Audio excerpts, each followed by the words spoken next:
Inilah fakta nyata dan bukti yang sangat terang benderang, bahwa Pancasila itu tidak lebih dari sekedar sebuah hiasan dinding semata. Pancasila, 1. Ketuhanan yang Maha Esa. Jelas di sila pertama ini disebutkan bahwa Tuhan adalah Maha Esa di atas segala-galanya. Dalam hal ini, seharusnya para wakil rakyat dan pemimpin negara takut kepada Tuhan. Jika mereka gagal dan ingkar kepada janji-janji mereka untuk menyejahterakan seluruh rakyat Indonesia. Tapi faktanya tidak sedikit dari mereka yang memperkaya diri sendiri. Padahal saat mereka mencari suara rakyat, mereka datang selayaknya pengemis, tapi saat diberi jabatan mereka lupa bahwa telah berjanji dalam sebuah sumpah di bawah kitab suci. Kemudian sila kedua berbunyi, kemanusiaan yang adil dan beradab. Sejauh ini saya tidak menemukan adab yang baik dari pemerintah kepada rakyat, dan keadilan juga sangat sukar untuk rakyat dapatkan, kecuali membelinya dengan sejumlah uang. Terlihat jelas bahwa keadilan dalam sila kedua hanya omong kosong dan sulit didapatkan, karena tidak ada satupun dari seluruh rakyat Indonesia yang telah merasakan keadilan yang hakiki. Justru yang dipertontonkan adalah, keadilan itu menjadi seperti sebuah barang yang dijual terbatas oleh para penegak hukum untuk rakyat miskin, tapi dijual obral seperti barang asongan untuk para pejabat dan orang-orang kaya.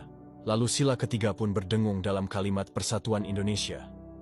Dari sila ketiga ini muncul pertanyaan, kenapa rakyat atau mahasiswa sering melakukan demo? Adakah hubungan langsung dari pemerintah kepada seluruh rakyat sebelum mereka mengambil kebijakan? Jawabannya tentu saja tidak ada. Bahkan anggota DPR yang katanya adalah perwakilan dari rakyat tidak pernah sekalipun berdiskusi secara umum bersama masyarakat saat mereka memutuskan perkara, karena mereka lebih mementingkan partai dan ketum parpol. Selebihnya yang mereka tahu hanya kepentingan untuk perut keluarga mereka sendiri. Kemudian Pancasila keempat bersenandung.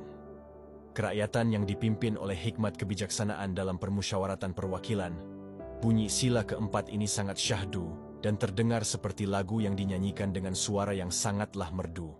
Padahal pada kenyataannya, sila keempat ini lebih mirip seperti suara petir yang menggelegar, lalu menjadi sebuah bencana besar, kemudian berubah menjadi malapetaka maha dahsyat, yang berkepanjangan untuk masyarakat Indonesia, khususnya bagi rakyat kecil dan orang-orang miskin. Kenapa bisa dikatakan demikian? Karena dalam sila keempat inilah sumber dari sebuah kehancuran negara akan tercipta. Bagaimana negara tidak hancur jika para pejabat tinggi negara dan para wakil rakyatnya melakukan korupsi besar-besaran, dan itu mereka lakukan dengan telanjang secara berjamaah.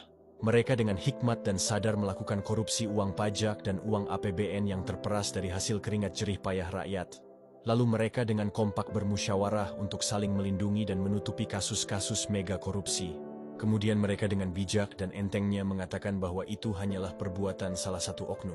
Sila terakhir yaitu sila kelima yang bernada keadilan sosial bagi seluruh rakyat Indonesia. Ini adalah sila terakhir yang saya anggap sebagai sila paling menyedihkan yang pernah tercatat di antara 5 sila lainnya.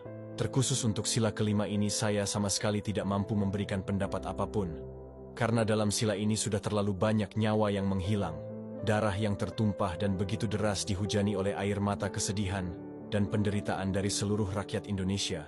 Jika kalian memiliki makna dari sila kelima, maka silakan kalian tuliskan arti dan alasannya.